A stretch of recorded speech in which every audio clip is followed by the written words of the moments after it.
Olá amigos, eu sou o Gilmar e este aqui é o seu canal Na Linha de Contato. Sejam todos bem-vindos. E a gente convida você que está chegando agora, a gente te convida a se inscrever aqui no nosso canal, a curtir, comentar e compartilhar o nosso trabalho. E pode acreditar, com isso você vai estar nos ajudando muito. E aquele amigo que puder e quiser nos ajudar a manter o canal, pode fazer a sua contribuição, pode enviar a sua ajuda pelo Valeu ou pelo Pix, cuja chave a gente deixa na descrição deste vídeo. Bem amigos, e mais uma vez, o envolvimento dos Estados Unidos na guerra dos outros traz à tona as deficiências dos sistemas e de equipamentos utilizados pelas forças militares lá daquela potência. Como se não bastassem os diversos sistemas militares, como os Abrams, HIMARS e Patriots, enviados lá para a Ucrânia, que vêm sendo sistematicamente neutralizados pelos equipamentos e sistemas utilizados pelos russos. Agora, recebemos a informação de que os navios de guerra dos Estados Unidos não foram páreos para os navios de guerra dos chineses.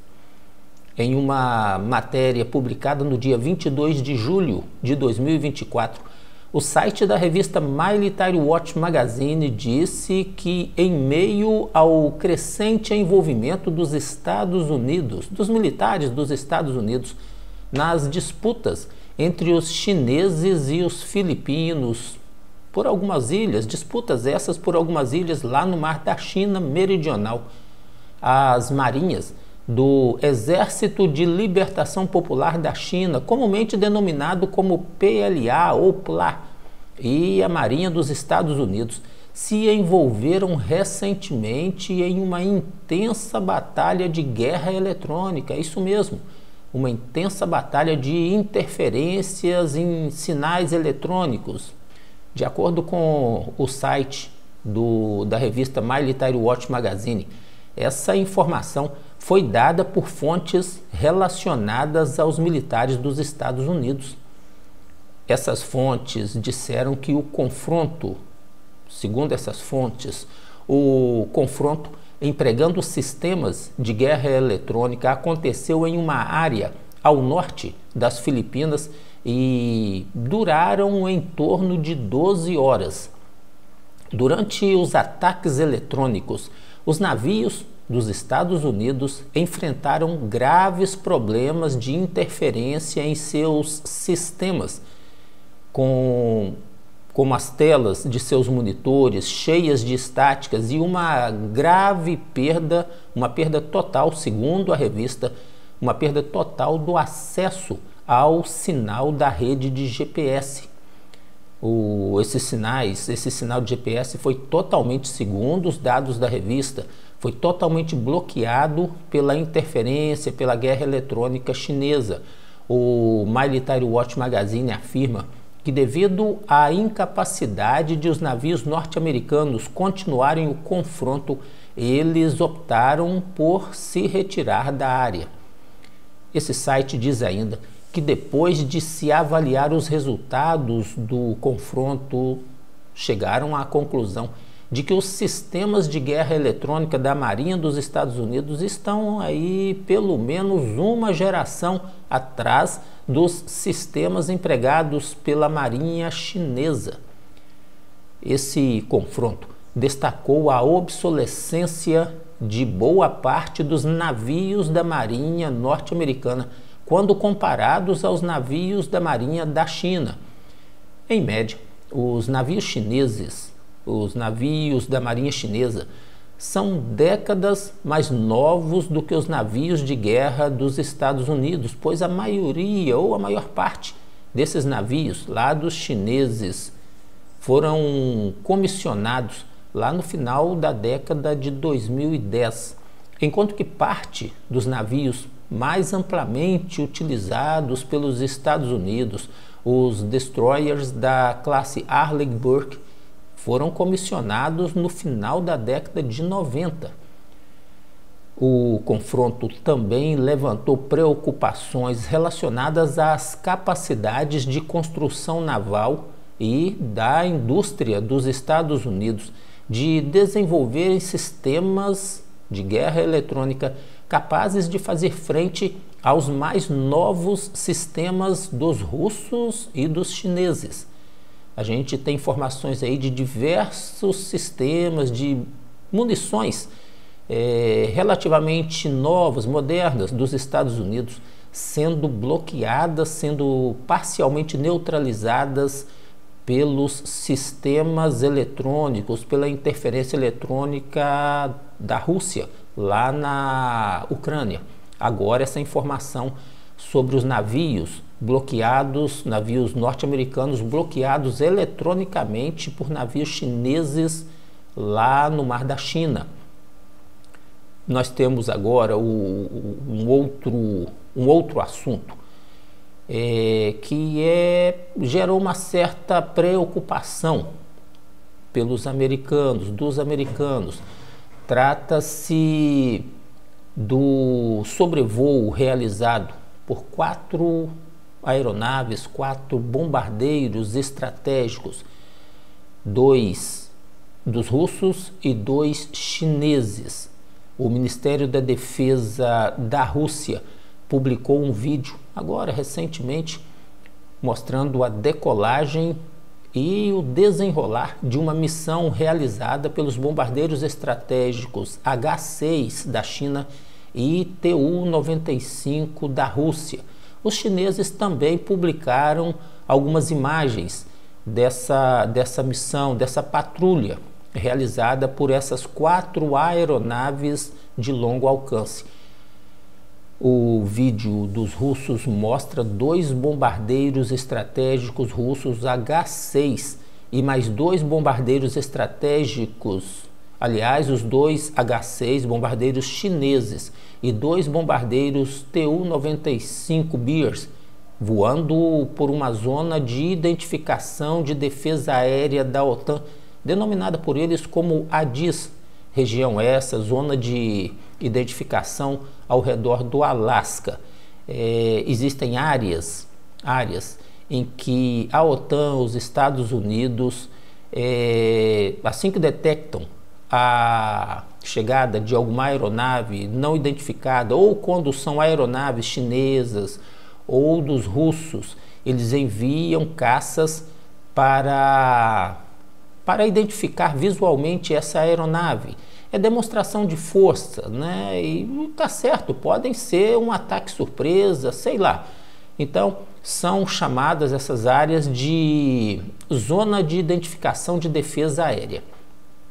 O vídeo mostrando o voo das 4 aeronaves de longo alcance foi publicado na quarta-feira, dia 24 de julho de 2024. E o interessante é que esta é a primeira vez na história que os bombardeiros estratégicos chineses, os H-6, foram observados operando naquela região. É possível que as aeronaves chinesas tenham decolado a partir de bases em território russo, independente do local da decolagem dessas aeronaves. Este é um evento importante, pois mostra a capacidade chinesa de projetar poder na região do Alasca. E o outro dado é que isso comprova de forma indiscutível o fortalecimento dos laços entre Pequim e Moscou. Laços esses, parceria essa que vem crescendo significativamente desde o início da guerra lá na Ucrânia. A imprensa oficial dos Estados Unidos informou que os militares daquele país detectaram e rastrearam as atividades dos bombardeiros e que seus caças, juntamente com caças do Canadá, realizaram interceptações, ou seja, realizaram voos de observação e acompanhamento dos bombardeiros. Este comunicado não informa quais os caças dos Estados Unidos foram empregados na interceptação. Sem dúvida, meus amigos, os H-6 chineses operando naquela região e ainda mais ao lado dos Tu-95 russos, mandam um importante e preocupante recado aos militares dos Estados Unidos. Estes bombardeiros, os H-6, possuem diversas variantes e uma delas é capaz de levar mísseis de longo alcance, capazes de atingir alvos em profundidade dentro do território norte-americano. Portanto, esse voo perto da costa do estado do Alasca mostra aos Estados Unidos que agora as forças chinesas são capazes de operar nesta nova rota para atingir em profundidade o território daquele país. Esse vídeo aí do Ministério da Defesa da Rússia diz que a missão durou mais de 5 horas e identifica o bombardeiro chinês como sendo a versão H-6K, que é a versão otimizada para transportar e lançar mísseis de longo alcance. Diz também o vídeo, o comunicado dos russos, diz também que durante parte do voo, os bombardeiros foram escoltados por caças russos Su-30SM e Su-35S. Algumas das imagens do vídeo mostram caças norte-americanos F-16 e F-35 e mostram também caças canadenses CF-18 Hornet que foram enviados por estes países para interceptar os bombardeiros.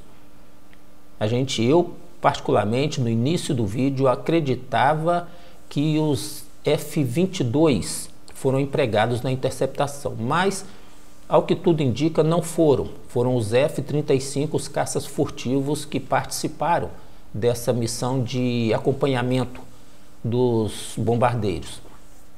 Essa missão aí do dia 24 de julho destaca, meus amigos, uma cooperação militar cada vez mais forte entre a China e a Rússia.